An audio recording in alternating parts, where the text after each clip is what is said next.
శాశ్వతమైనది నీవు నాయన చూపిన ప్రియమైన సంఘమా, దేవుని యొక్క శక్తివంతమైన నామమును బట్టి, ఆత్మదేవుని మహాకృపను బట్టి ఈ దిన సాయంకాల ఆరాధన నిమిత్తమై పరిశుద్ధాత్మ దేవుడు మనలను జీవముతోనూ ఆయన యొక్క ఆధిపత్యములో ఉన్నటువంటి ఆత్మతోనూ ప్రేరేపించి ఆయన ఆరాధనలో ఆయనే మనలను సమకూర్చినందుకు దేవాతి దేవునికి మనము మొట్టమొదటిగా కృతజ్ఞతలు చెల్లించబద్దలమవుతున్నాం. హల్లెలూయా, హల్లెలూయా.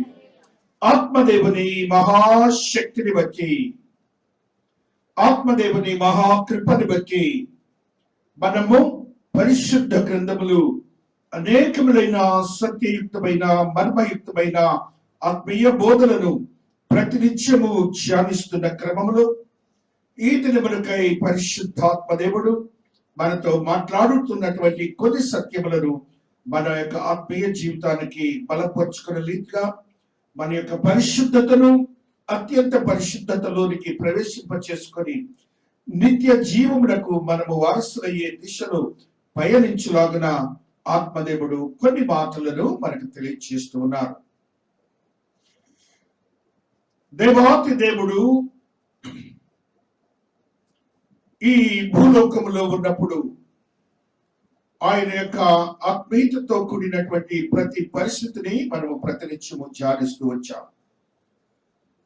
గత దినము ఆదివారం రోజున పరిశుద్ధాత్మ దేవుని యొక్క మహాశక్తిని బట్టి ఆరాధన క్రమంలో మనం అనేకమైన సత్యములు ధ్యానించి ఉన్నాం. దేవాతి దేవుడు మొట్టమొదటిగా ఆయన దేవాలయమును పరిశీలించి పరీక్షించి దానిలో ఉన్నటువంటి లోతుపాతులను తెలియచేసిన స్థితిని మనము చూచాం. అదే రీతిగా దేవాలయముగానే చూడాలి, కానీ దానికి ఉన్నటువంటి శాంక్టిటీ, పరిశుద్ధతను మన యొక్క నైతిక జీవనానికి స్థిరపరచకూడదని ఆయన తెలియజేసిన కొన్ని సంఘటనలను మనము ధ్యానాంశంలోనికి తీసుకొని వచ్చాం.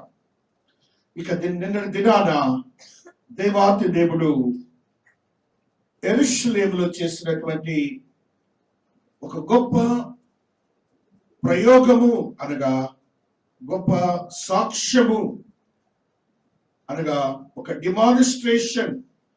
ఆయన దేవుని కుమారుడుగా వచ్చి ఆయన యెరూషలేము ప్రాంతంలో ఆయన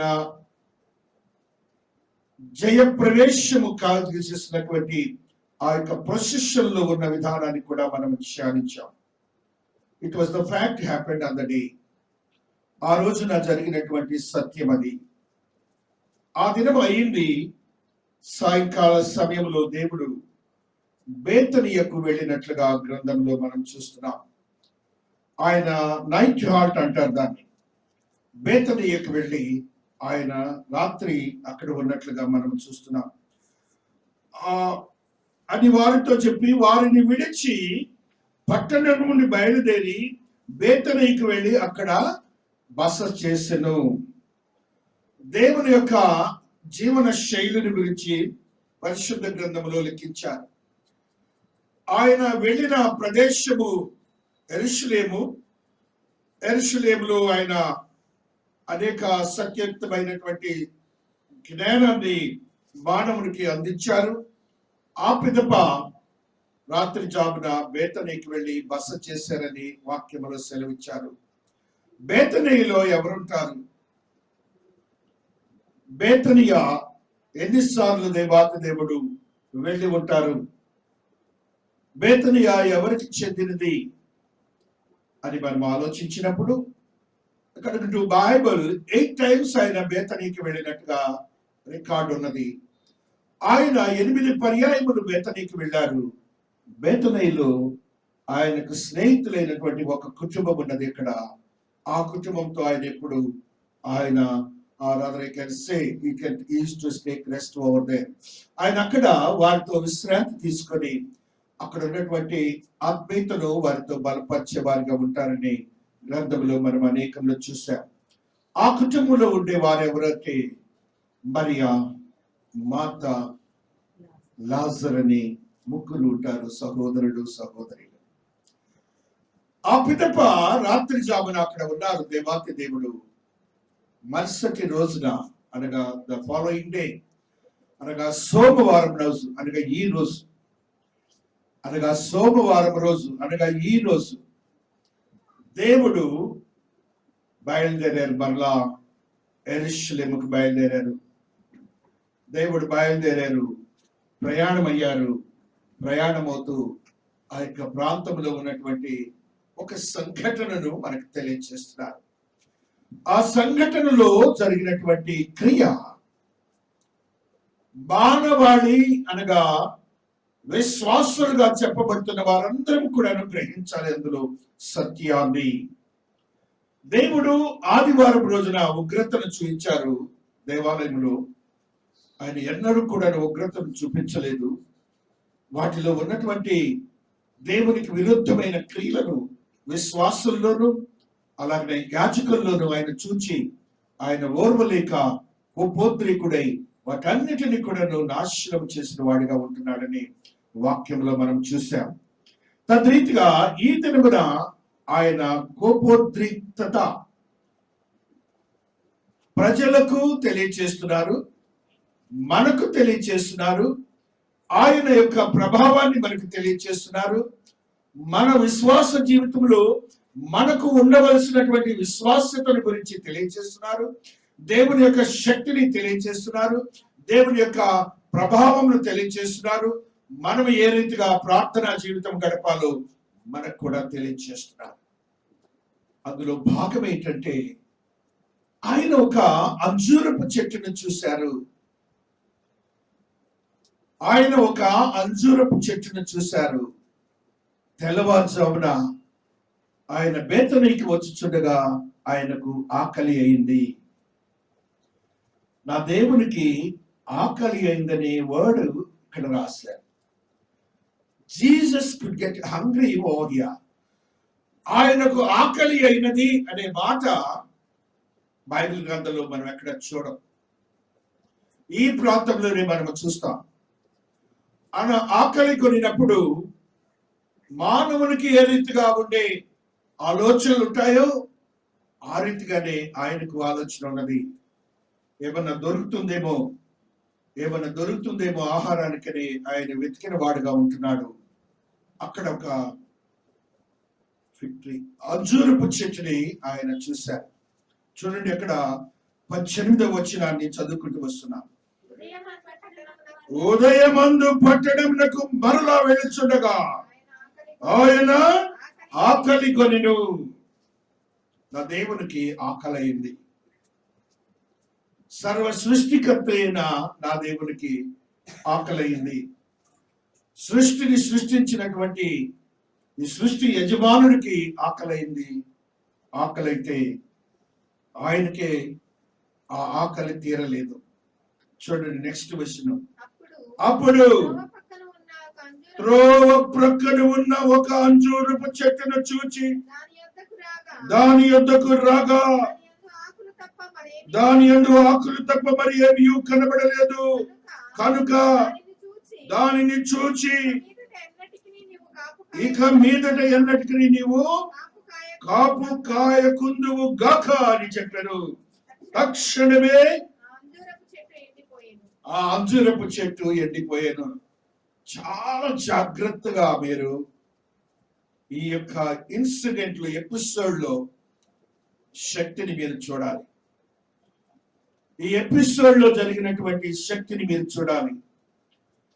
ఆయన ఒక చెట్టును చూచారు, అంజూరపు చెట్టుని. అందులో ఆకలి తీరటానికి పండ్ల గురించి వెతికారు. ఆ పండ్లు వెతికినప్పుడు ఆ చెట్టుపై పండ్లు లేవు, ఒక ఆకులు మాత్రమే ఉన్నాయని పరిశుద్ధాత్మ దేవుడు వ్రాయించి ఇచ్చారు. అప్పుడు ఆయనలో ఉన్నటువంటి కోపోద్రేకతను చూశాం. ఆయన ఒకే మాట అన్నారు, ఏమన్నారు? ఎన్నటికినీ నీవు కాపు కాయకుందువుగాక. ఏమన్నారు? ఎన్నటికినీ ఎన్నటికి నీవు. కాపు కాయకుందువుగాక. God is speaking with the tree. దేవుడు ఒక చెట్టుతో మాట్లాడుతున్నాడు. ఇక్కడ ప్రజెంట్ కంటిన్యూస్ సెంటెన్స్ అంటారు దాన్ని. చెట్టుతో మాట్లాడుతున్నాడు దేవుడు. చెట్లతో దేవుడు మాట్లాడతాడు, రాళ్లతో దేవుడు మాట్లాడతాడు, ప్రతి సృష్టితో దేవుడు మాట్లాడతాడు. ఇప్పుడు చెట్టుతో దేవుడు మాట్లాడుతున్నాడు. ఏమని మాట్లాడుతున్నాడంటే డైరెక్ట్ సెంటెన్స్. ఏమని మాట్లాడుతున్నాడంటే ఇక మీదట ఎన్నటికి నీవు కాపు కాయకుందువుగాక. నీవు అనగానే పర్సనల్. నీవు అనగానే పర్సనల్, వ్యక్తిగతంగా దేవుడు మనతో మాట్లాడుతున్నాడు. నీవు ఇక ఎన్నటికి కాపు కాపు కాయకుందువు కాక. అని చెప్పాను. దేవుడు శపించాడు ఒక చెట్టుని. ఇది ఇశ్రాయేలు దేశంలో ఉన్నటువంటి ఇశ్రాయేలీలైనటువంటి వారు చేస్తున్న క్రియలలో మొట్టమొదటిది దేవాలయాన్ని శాంక్టిటీ లేకుండా చేశారు. దేవాలయం యొక్క పరిశుద్ధతను పాడు చేశారు. దేవాలయ విధానాన్ని పాడు చేశారు. యాజకులు పాడు చేశారు. అదే రీతిగా దేవాలయపు పనివాట్లు పాడు చేశారు. దేవాలయముగా లేదు. మరియు ఏ విశ్వాసులైతే దేవునికి ప్రియులుగా ఉంటున్నారో, ఏ ఇశ్రాయేలీలైతే ఆయన సొత్తుగా ఉంటున్నారో, వారందరూ కూడాను ఫలించక ఒక కళాత్మకమైనటువంటి మనుష్యులుగా, చెట్టుకు ఆకులు ఎలాగైతే కడకడగా ఉంటాయో ఆ రీతిగా ఉన్నారు. కానీ వారిలో ఫలములు లేకుండా ఉన్నాయని మనం గ్రహించాలి. మన యొక్క పరిస్థితి కూడా, క్రొత్త నిబంధన భక్తులైనటువంటి మనకు కూడా దేవుడు కొన్ని సత్యాలను మనతో మాట్లాడుతున్నాడు. నీవు కూడా ఫలించే స్థితి నీకు ఏ రీతిగా ఉన్నది? ఇన్ని సంవత్సరాల నుంచి దేవునితో ఉంటున్నావు కదా, ఇన్ని సంవత్సరాల నుంచి నువ్వు దేవుని యొక్క ఆత్మీయతో బలపరచబడినటువంటి వాక్య సందేశములు వింటున్నావు కదా, దేవుని యొక్క వాక్యములో ఉన్నటువంటి సత్యములను ప్రతినిత్యము ధ్యానిస్తున్నావు కదా, దేవునితో ప్రతినిత్యము నువ్వు ప్రార్థిస్తున్నావు కదా, దేవునితో నీ యొక్క ఆత్మీయతో కూడిన ప్రతి పరిస్థితిని, నీ యొక్క బయ పనులను వదిలి ఆయన సన్నిధికి వస్తున్నావు కదా. నేను మీకు అనుగ్రహించిన ఫలించమని చెప్పినటువంటి స్థితి ఏమైంది అని దేవుడు అడుగుతున్నాడు. What happen to your fruitfulness? ఎప్పుడు అలాగనే ఉంటున్నావా? లేకపోతే ఆ చెట్టు వల్లే ఫలించక ఓ లోకరీతిగా ఒక కళాత్మకమైన విశ్వాసగా, క్రైస్తవుడిగా జీవిస్తున్నావని దేవుడు మాట్లాడుతూ మనకు కూడా ఒక ప్రశ్న వేస్తున్నారు. Have you been fruitful in view of the Jesus? యేసయ్య దృష్టిలో నీవు ఫలించేవాడవుగా, ఫలించే దానివిగా ఉంటున్నావా లేదా అని దేవుడు మాట్లాడుతున్నాడు. నాకెందుకు కాపరికే కదా ఇవన్నీ కూడాను. ఆ కాన్సెప్టే కొట్టేశాడు క్రొత్త నిబంధనలోకి వచ్చేటప్పుడు. న్యూ టెస్టిమెంట్ బిలీవర్స్ అందరూ గమనించాలి. కాపరికే కాదు పరిశుద్ధాత్మ వరాలు, కాపరికి కాదు పరిశుద్ధాత్మని నివసించడం. Every believer can receive the holy ghost and they can work for the god. ప్రతి ఒక్క విశ్వాసి కూడాను పరిశుద్ధాత్మను పొంది పరిశుద్ధాత్మ శక్తితో ఫలించే వారిగా ఉండటానికి దేవుడు క్రొత్త నిబంధన భక్తులైన వారందరికీ కూడా ఆయన నిష్కలంకమైన రక్తము ద్వారా ఒక ఆధిపత్యాన్ని మనకి ఇచ్చారని మీరు గ్రహించలేకపోతున్నారు. అలాగనే కాపర్లు కూడా విశ్వాసుల్ని అలాగ తయారు చేయట్లేదు, వారిని అలాగనే ఉంచుతున్నారు. దేవుడు అదే మాట్లాడుతున్నాడు. ఫలించే స్థితి నీలో ఉన్నదా అనే ఒక మాటని ఆయన అడుగుతున్నారు. నెక్స్ట్ జరిగిన సంఘటన ఏమిటంటే అక్కడ శిష్యులు ఆశ్చర్యపోయారు. చదువుర తల్లి. శిష్యులది చూచి ఆశ్చర్యపడి అంజూరపు చెట్టు ఎంత త్వరగా ఎండిపోయినని చెప్పుకొనిరి. అంజూరపు చెట్టు ఎంత త్వరగా ఎండిపోయినని చెప్పుకొనిరి. దేవుడు ఒక మాట చెప్తే చెట్టు ఎండిపోవటం ఏంటండి? How is it possible? ఆయన సృష్టికర్త, ఆయనకి అధికారం ఉన్నది. దేవునికి స్తోత్రాలు చెప్పండి. దేవునికి స్తోత్రాలు. నీ దేవుని మాటలో జీవం ఉన్నది. నీ దేవుని మాటలో మరణమున్నది. అద్భుతమైన శక్తివంతమైన దేవుడు, సృష్టిని సృష్టించుకున్న దేవుడు. దానికి ఒక న్యూ టెస్ట్మెంట్ బిలీవర్స్ కి, క్రొత్త నిబంధన భక్తులైన మనందరం కూడా ఒక శక్తివంతమైనటువంటి ఆధారభూతమైనటువంటి యోగ్యతతో కూడిన శక్తిని మనకు అనుగ్రహిస్తున్నాడు. తర్వాత చదువుల తల్లి, శిష్యులని చూచి ఆశ్చర్యపడి అంజూరపు చెట్టు ఎంత త్వరగా ఎండిపోయిందని చెప్పుకొని, అందుకు యేసు మీరు విశ్వాసము కలిగి సందేహపడకుండి ఎడల చేయుట మాత్రమే కాదు, ఈ కొండను చూచి నీవు ఎత్తబడి సముద్రములో పడవేయబడుదువు గాక అని చెప్పినలా మీతో నిశ్చయముగా చెప్పుచున్నాను. మరియు మీరు ప్రార్థన చేయనప్పుడు వేటిని అడుగుదురో అవి దొరికినవని నమ్మినలా పొందుదురని వారితో చెప్పెను. మనకు విశ్వాసులందరికీ ఆయన చెప్తున్నారు, మీ ప్రార్థనలో శక్తి ఉన్నది. దేవునికి ఉన్న శక్తి మీ ద్వారా ప్రభావితమవుతుందని మనకు ఒక జ్ఞానాన్ని, పరలోకపు జ్ఞానాన్ని ఇస్తున్నారు. ఒక విశ్వాసి ప్రార్థన చేసినప్పుడు ఆ విశ్వాసి యొక్క ప్రార్థనలు శక్తివంతమైన క్రియ. దేవుడు ఏ రీతిగానైతే ఆ చెట్టుని శాసిస్తే ఆ చెట్టు శపించినప్పుడు మరణించిందో, అదే రీతిగా నీకును ఆ బలాన్ని ఇచ్చాడు. దేవునికి స్తోత్రాలు చెప్పండి. The power had been enriched with the believers. దేవుని యొక్క శక్తిని ఆ విశ్వాసులకు దేవుడు అలాగా ప్రభావితం చేసి ఆశీర్వాదకరంగా మార్చారు. నీలో ఆ శక్తి ఎందుకు ఉండటం లేదని దేవుడు ఇది మనల్ని అడుగుచున్నారు. నీ ప్రార్థనా జీవితం ఎలాగుందని అడుగుచున్నారు. ఈ రెండవ రోజున దేవాతి దేవుడు మాట్లాడుతున్న మాట, సోమవారం రోజు జరుగుతున్నటువంటి క్రియలో దేవుడు సర్వ మానవాళికి ప్రశ్నిస్తున్నారు. నాకు అధికారం ఉందని చెప్తున్నాడు. నా అధికారములో, నా మాటలో శక్తి ఉందని చెప్తున్నారు. విశ్వాసులైన మీకు ప్రార్థన ద్వారా ఆ శక్తిని మీకు ఇచ్చానని చెప్తున్నారు. మనం ఏ రీతిగా ఆ యొక్క ప్రార్థనా బలాన్ని పొంది మన జీవితాల్లో మనం అభివృద్ధి చెందుతున్నామని పరిశుద్ధాత్మ దేవుడు మనతో మాట్లాడుతున్నారు. నేను కూడా రోజు ప్రార్థన చేస్తాను, నాకేం బలం రావట్లేదు ఏంటి అని అనొచ్చు. ప్రార్థన చేస్తున్నావు అన్నప్పుడు నీ విశ్వాసం ఎలాగున్నది, నీవు దేవుని దృష్టిలో నీతిమంతుడిగా ఎలాగున్నావు, నీవు దేవుని దృష్టిలో నీ పరిశుద్ధతను ఎలాగ చూపిస్తున్నావు అని దేవుడు అడుగుచున్నాడు. నీవు నీతిమంతుడిగా ఉండాలి, నీవు పరిశుద్ధుడిగా ఉండాలి, నీ విశ్వాసము ఆ యొక్క దేవాతి దేవుని యొక్క మాటపై ఉండాలి. తద్వారా నీ యొక్క ప్రార్థన దేవుని యొక్క పాదముల చెంతకు చేరేదిగా ఉండాలని పరిశుద్ధాత్మ దేవుడు తెలియజేస్తున్నాడు. ప్రార్థన చేసే సమయంలో నీవు ఏకాంతముగా వెళ్ళమని ప్రార్థన చేయమని దేవుడు చెప్పిన సువార్తలో చెప్పిన మాటలు మనం చాలా చూసాం. నీవు ఒక గదిలోనికి వెళ్ళి నువ్వు ప్రార్థన చేయమని చెప్పిన మాటలు కూడా మనం చూసాం. అనగా ఎందుకు గదిలోనికి వెళ్ళాలి, ఎందుకు నువ్వు ఏకాంతముగా వెళ్ళాలి అంటే, నీవు ప్రార్థన చేసినప్పుడు లోకము వైపు నువ్వు ఉండకూడదని దేవుని యొక్క ఉద్దేశము. లోకము వైపు నీ మనస్సు ఉండకూడదు, లోకము వైపు నీ ఆలోచన ఉండకూడదు, లోకము వైపు నీ శరీరము ఎదురు చూడకూడదు.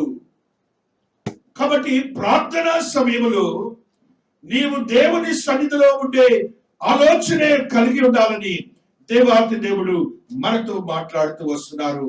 తద్రీతిగా దేవాతి దేవుడు మనలకు ఈ యొక్క కొన్ని సంఘటనలను మనకు తెలియజేస్తూ మన ఆత్మీయతల గురించి ఆయన అడుగుతూ వస్తున్నారు. చూడండి, దేవాతి దేవుడు మాట్లాడుతున్న ఒక సత్యాన్ని చదువుతున్నాం. రోమీయులకు రాసిన పత్రిక 1వ అధ్యాయము 13వ వచనాన్ని చదువుకుంటూ వస్తున్నాం. రోమీయులకు రాసిన పత్రిక 1వ అధ్యాయం. సహోదరులారా, ఇతరులైన అన్యజనులలో ఫలము పొందినట్లు ఇతరులైన అన్యజనులలో ఫలము పొందునట్లు మీలో కూడా ఫలమేదైనను పొందవలెనని మీలో కూడా ఫలమేమైనను పొందవలనని అనేక పర్యాయములు మీ యొద్దకు రానుద్దేశించితిని గాని ఉద్దేశించినది కాని ఇది వరకు ఆటంకపరచబడితిని ఇది వరకు ఆటంకపరచబడితని ఇది మీకు తెలియకుండుట నాకు ఇష్టము లేదు ఇది మీకు తెలియకుండా నాకు ఇష్టము లేదు ఏంటిట మనం ఏం చేయాలట ఫలమును గురించి దేవుడు మనతో మాట్లాడుతున్నాడు. పౌలు భక్తుడు మనకు ఒక చంపు దెబ్బ కొడుతున్నాడు. ఏం దెబ్బ కొడుతున్నాడంటే చూడండి ఆయన అన్న మాట, మీలో కూడా నేను ఇతరులైన అన్ని జనులలో ఫలము పొందినట్లు మీలో కూడా ఫలమేదైనా పొందవలని అనేక పర్యాయములు మీ వద్దకు రానుద్దేశించుకుని అనగా పౌలు భక్తుడు ఇశ్రాయేలీలు కానటువంటి అన్యజనుల సంఘాలు ఉన్నాయి. ఆ దినాల్లో 2000 సంవత్సరంలో 1వ శతాబ్దంలో యూదులతో చెప్తున్నాడు ఆయన, నేను అన్యజనుల్లో ఆత్మీయ ఫలాలను చూశాను కానీ మీ దగ్గర చూడలేకపోతున్నాను. ఎంతో కాలం నుంచి దేవుని పాదముల చెంత జీవిస్తున్నటువంటి మీరు ఆత్మ ఫలములు లేక ఉన్నారని ఆయన ఒక మాట మాట్లాడుతూ ఉన్నాడు. మనం కూడా అనేక వత్సరముల నుంచి దేవుని సన్నిధిలో ఉంటాం. అప్పుడప్పుడే ఎదురుచున్నటువంటి సంఘాలు వస్తుంటాయి. ఆ సంఘాల్లో దేవుని యొక్క శక్తి ప్రభావితమైన ప్రార్థనా జీవితంలో విశ్వాసుల యొక్క మాట, విశ్వాసుల యొక్క ప్రార్థన ద్వారా ఆత్మఫలములు ఆ రీతిగా ప్రజ్వలింపబడుతుంటాయని మనం అనేక చోట్ల చూసాం. పౌలు భక్తుడు చెప్తున్నారు చూడండి, అనేక పర్యాయములు మీ వద్దకు రానుద్దేశించుదని కానీ ఇది వరకు ఆటంకపరచబడుతుంది, ఇది మీకు తెలియకుండా ఇష్టం లేదు. అనగా people are not allowing Holy Spirit God into the churches. దైవజనుడు వస్తే ఆత్మ పరిశుద్ధాత్మ దేవుడు వస్తాడని గుర్తుంచుకోండి. దైవజనుడు కాలు పెడితే దేవుని యొక్క ప్రభావితమైన ఆత్మ ఆయన ద్వారా ఆ ప్రాంతంలో ప్రజ్వలింపబడుతుంది. ఆ జ్ఞానము లేక ఆయనను ఆటంకపరిచిన స్థితిలో మనం చూస్తున్నాం. మనం కూడా అంతే. మోడర్న్ డేస్ ఏమైందంటే దైవజనులు కుటుంబాలకు రావటం పోయింది, దైవజనులు ప్రార్థనలు చేయటం పోయింది, దైవజనుల్ని ఆహ్వానించడం పోయింది, దైవజనుల యొక్క ఆత్మీయతో కూడిన పాద స్పర్శ గృహాల్లో జరగటం పోయింది. ఎందుకు? We are looking at the worldly things. లోకము వైపే మన జీవన క్రమము, లోకమే మన జీవన క్రమము.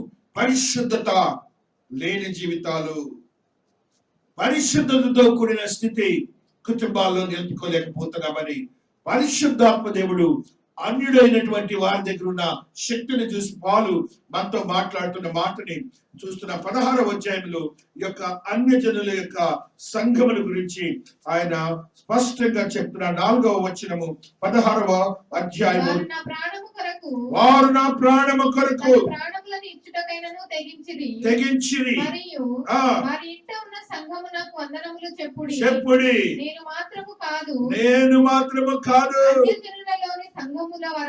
అన్యజనులలోని సంఘముల వారందరూ కృతజ్ఞులై ఉన్నారు. Why the concern is there?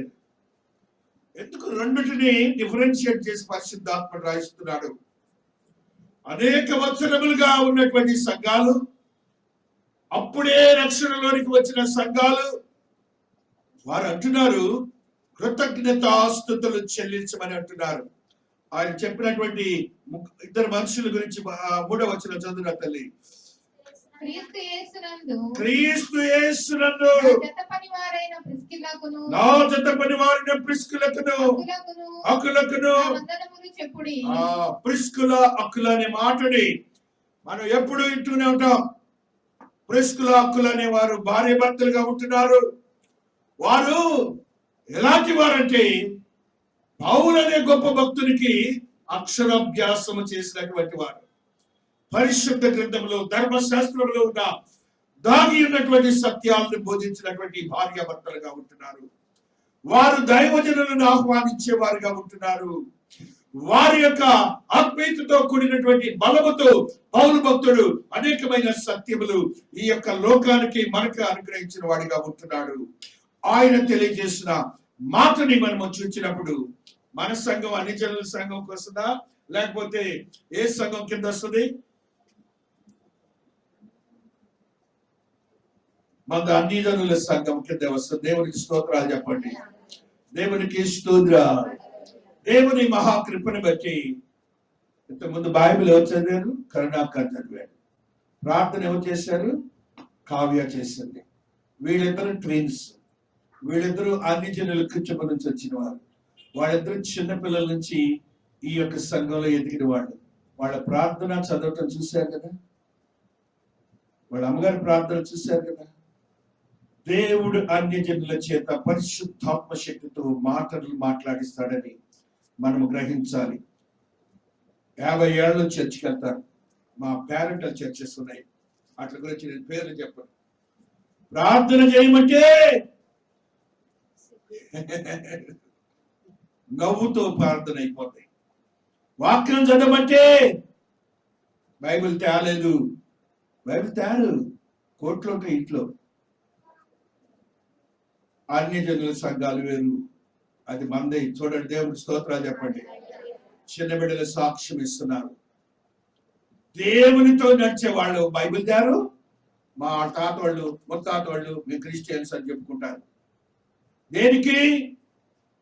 లోకం కోసం. అందుకని పౌలు స్పెసిఫికేషన్ ఇస్తున్నాడు. అన్ని జనుల కుటుంబాలు, అన్ని జనుల సంఘాలు, ఆ యొక్క దేవునితో నడిచే సంఘాలని రెండిటిని చెప్తూ వారిలో ఉన్న భక్తి తత్పరతను చెప్తున్నాడు. చెప్తున్నాడు, నేను మాత్రము కాదు అన్ని జనుల్లోని సంఘముల వారందరూ వీరికి కృతజ్ఞులై ఉన్నారు. కృతజ్ఞత. దేవుని వాక్యములో సత్యములు తెలియజేసినప్పుడు వారికి కృతజ్ఞత తెలియచేయనిది దేవుని యొక్క జ్ఞానాన్ని తెలియజేసే బుక్. కాబట్టి దేవుని యొక్క ఆత్మతో మళ్ళా రోమన్స్ లో ఒక మాట చదువుతాం. 6:21 చదువుతాం. 6వ అధ్యాయము 21వ వచనము. అప్పటి క్రియల వలన మీకేమి ఫలము కలిగెను? వాటిని గురించి మీరు ఇప్పుడు సిగ్గుపడుచున్నారు కారా? వాటిని గురించి మీరు ఇప్పుడు సిగ్గుపడుచున్నారు కారా? వాటి అంతము మరణమే. ఏమని చెప్తున్నాడు? ఫలము, మీకేమి ఫలము కలిగెను? చెడుకెళ్ళాను, దేవుని వాక్యానుసారం జీవించలేదు, ఏమన్నా ఫలం ఉందా? లేదు. అయినను ఇప్పుడు పాపము నుండి విమోచింపబడి దేవునికి దాసులైనందున పరిశుద్ధత కలుగుటయే మీకు ఫలము. దేవునికి స్తోత్రాలు చెప్పండి. ఆ పరిశుద్ధత కోసమే మనం ఈ సంఘం దేవుడు ఇచ్చాడు. వారి అంతము ఏంటట? దేవునికి స్తోత్రాలు. నిత్య జీవం అంటే దేవునితో ఉన్నామని అర్థము, దేవునితో కాపురం ఉన్నామని అర్థము. దేవునికి స్తోత్రాలు. హల్లెలూయా. అట్టి ఫలము మనకు ఉండాలి. దేవుని మహోన్నతమైన మహాకృపని బట్టి చిన్న పిల్లల లోట ఆత్మను పెట్టానన్నాడు దేవాతి. యాకోబు భక్తుడు 3వ అధ్యాయం 17వ వచనాన్ని చదువుకుంటూ వస్తున్నా. హల్లెలూయా, హల్లెలూయా. అయితే మొట్టమొదట పవిత్రమైనది, సమాధానకరమైనది, మృదువైనది, సులభముగా లోబడినది, కనికరముతోను మంచి ఫలములతోను నిండుకొనినది, పక్షపాతమైనను వేషధారణైనను లేనిది అయ్యున్నది. నీతి ఫలము సమాధానం చేయి వారికి సమాధానమందు విత్తబడును. దేవునికి స్తోత్రాలు చెప్పండి. మనం పైనుండి వచ్చే జ్ఞానాన్ని ఇప్పుడు ధ్యానిస్తుంటాం. అందులో ఏముందంటున్నాడంటే నీతి ఫలములతోనూ నిండుకొనినది. అనగా దేవుని యొక్క శక్తి ప్రభావితం అవుతుంది మీ యొక్క ఆత్మతో. తద్వారా మీ నోట మీరు ఆ యొక్క దేవుడు చెప్పినటువంటి మాటను బట్టి ఈ చెట్టు ఇక్కడి నుంచి అక్కడ వెళ్ళాలి అని వెళ్ళిపోతుంది.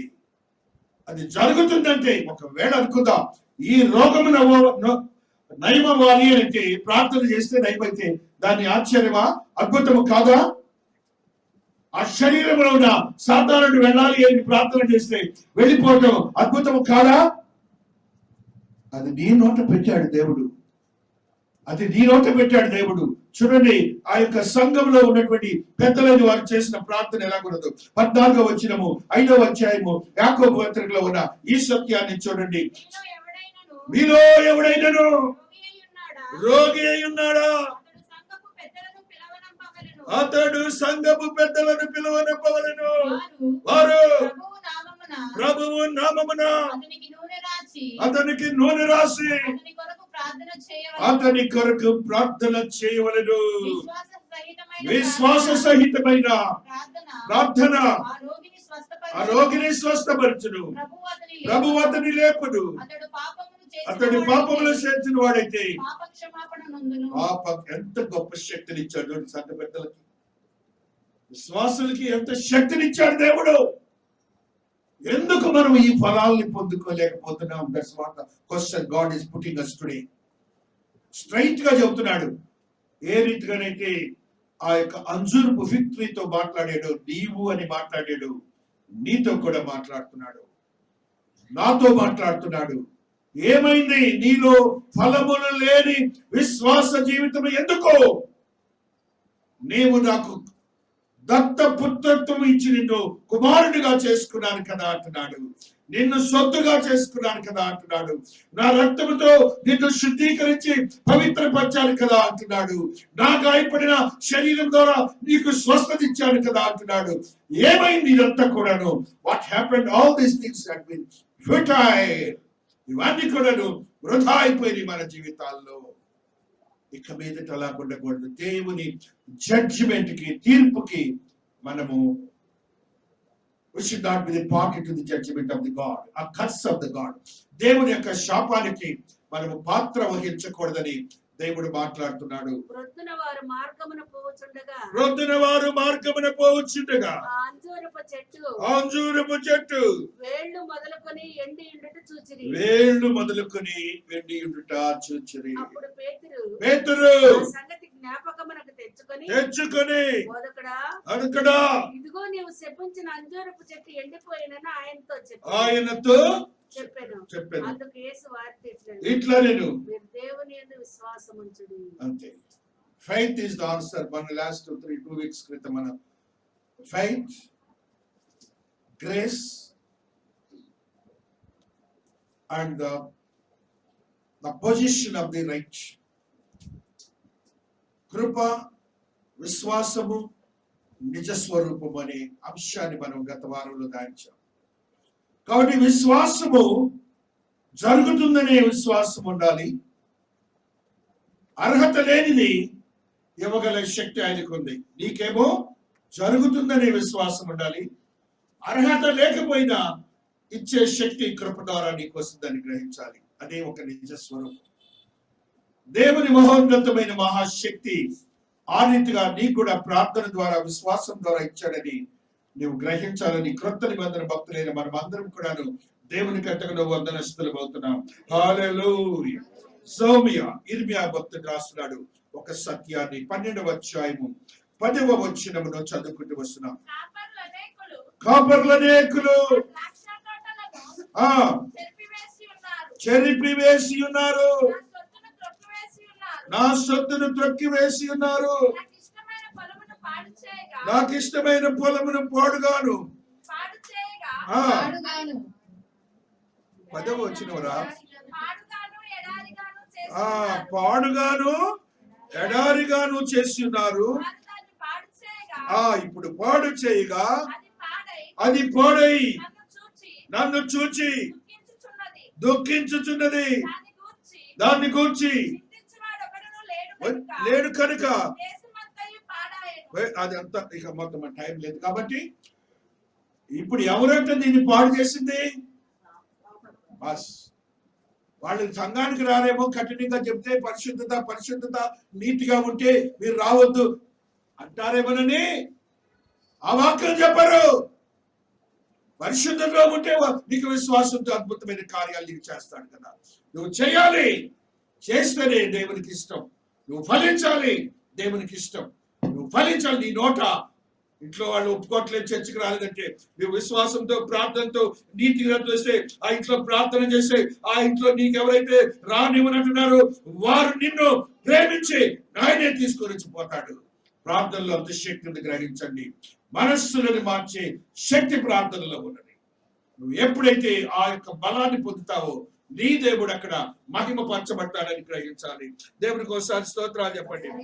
అలాంటి సంఘాలని మనం ఎన్నిక చేసుకోకూడదు. వాక్యంలో ఉన్న సత్యములను మనం బోధించే సంఘాలని మనం చూసుకోవాలి. మరలా ఒక సత్యాన్ని చదువుకుంటూ వస్తున్నాం. యెహెజ్కేలు భక్తుడు 17వ అధ్యాయములో ఉన్న సత్యాన్ని ఈ రీతిగా చెప్తున్నాడు. 2వ వచనము యెహెజ్కేలు. హల్లెలూయా హల్లెలూయా.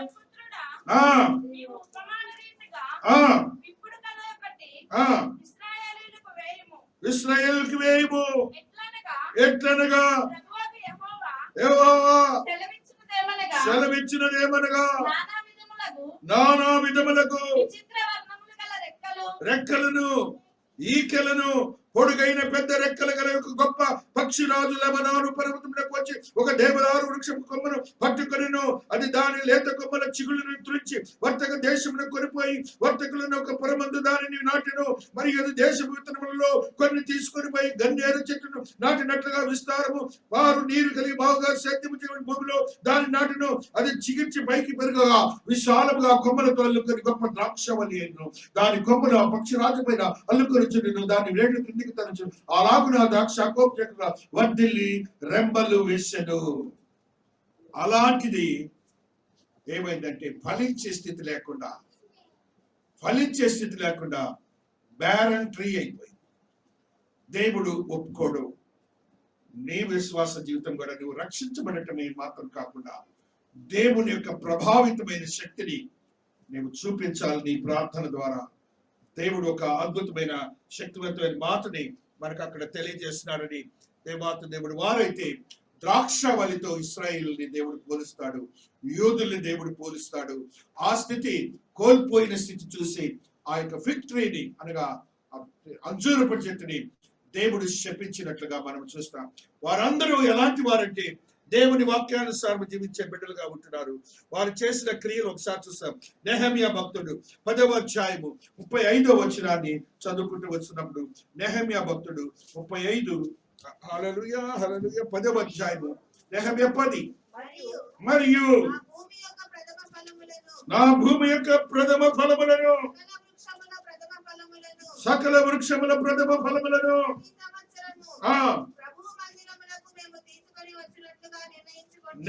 అలాంటి వాడండి. వాళ్ళు చెట్టుకు పూసిన ప్రథమ ఫలములో దేవాతి దేవుడికి ఇవ్వటానికి వాళ్ళు నిర్ణయించి వారి జీవితాల్లో గడిపినటువంటి వారు ఫలించే స్థితి లేకపోయేటప్పటికి ఆ చెట్టును ఏం చేశాడు? దేవుడు శపింప చేశాడు. నెక్స్ట్ వచ్చిన చదువున తల్లి. మా కుమారులలో జ్యేష్ఠ పుత్రులు, మా పశువులలో తొలిచూలులను వ్రాయబడినట్టు మా మందిరంలో చలుచూలును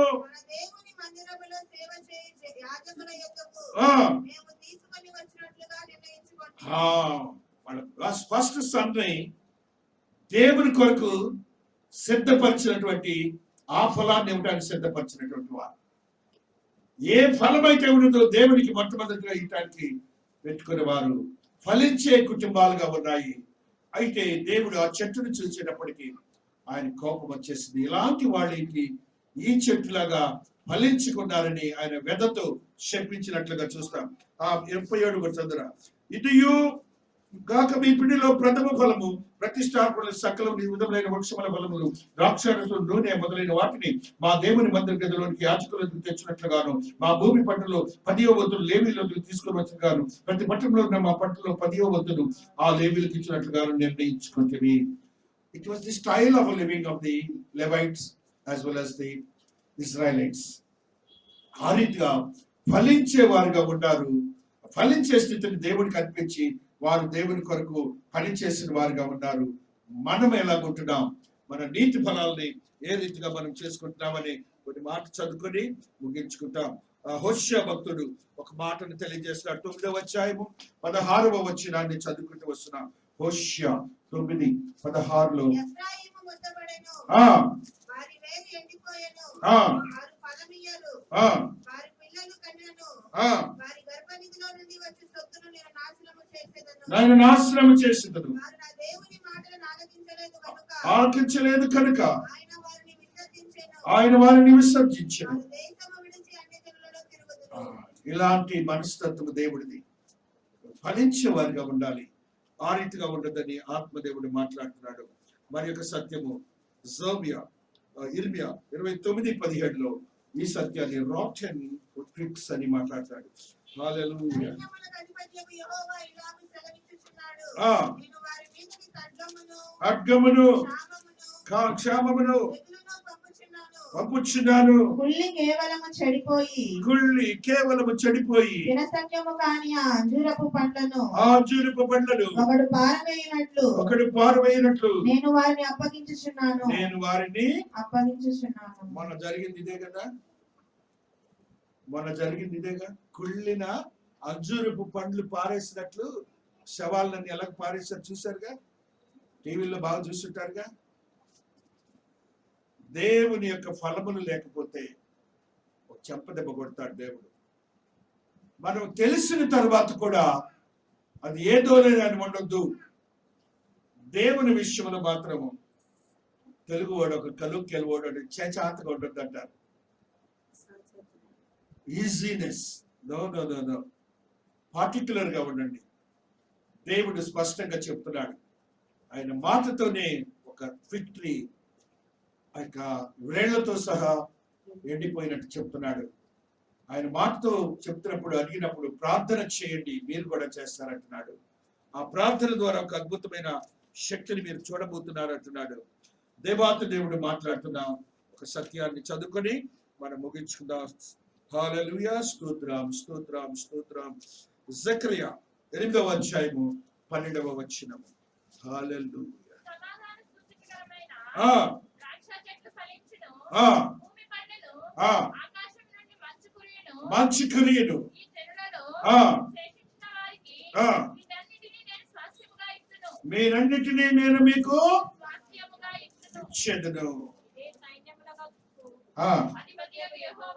వాక్కు మళ్ళీ ఆయన టైటిల్ చెప్పుకుంటున్నాడు. మీరు మళ్ళీ భయపడతారేమోనని ఆయన ఏం చెప్పు. నేను మీకు ఆ వాక్యం చదివిన పిల్లలందరికీ కూడాను సమాధాన సూచనమైన ద్రాక్ష చెట్లు ఫలమిచ్చును, భూమి పండును, ఆకాశం నుండి మంచు కురియును. ఈ జనులలో శేషించిన వారికి వీటన్నిటిని నేను స్వాస్థ్యముగా ఇత్తును. వీటన్నిటిని మీకు స్వాస్థ్యముగా ఇత్తును. ఇదే సైన్యములకు అధిపతియగు యెహోవా వాక్కు.